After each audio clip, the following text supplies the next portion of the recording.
Hey guys, welcome back. Today we're going to be looking at some word problems related to the area of circles.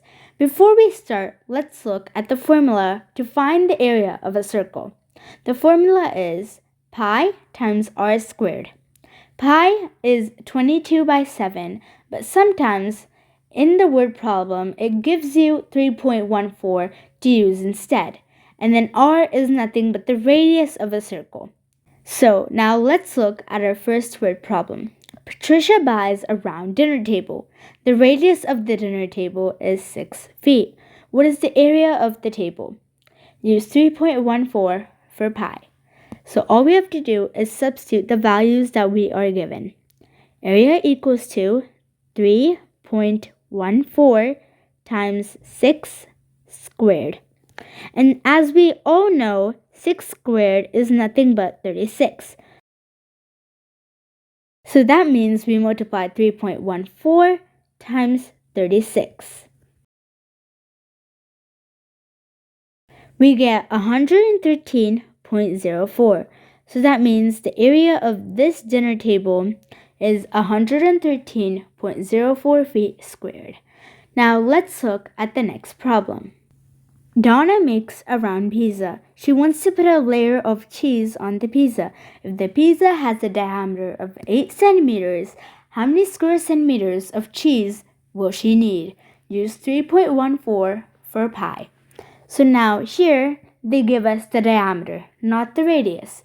And since the radius is nothing but the diameter divided by 2, all we have to do is divide 8 by 2. So that means the radius is 4 centimeters. So now let's substitute that in the formula. The area equals to 3.14 times 4 squared, or 4 times 4. And 4 times 4 is 16. So let's multiply that with 3.14.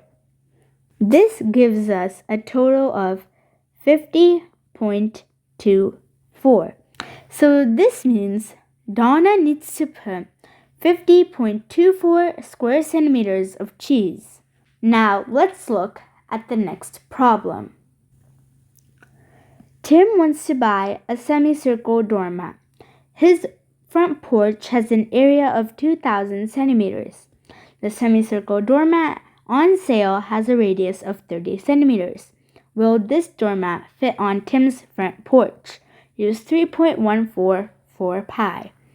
So now, the formula for a semicircle is a bit different.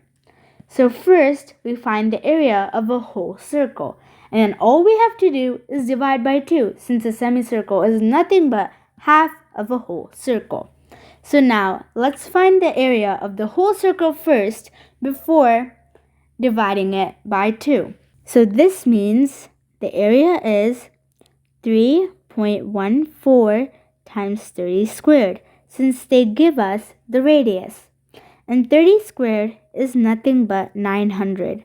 So 3.14 times 900. This equals 2,826. Now since we know the area of the whole circle, we have to divide this by 2. This equals 1,413. So that means this semicircle doormat has an area of 1,413 square centimeters. But since his front porch has an area of 2,000 centimeters, this doormat will easily fit on his front porch. I hope you liked this video. If you did, make sure to subscribe to my channel and don't forget to hit the bell button. Bye! Thanks for watching!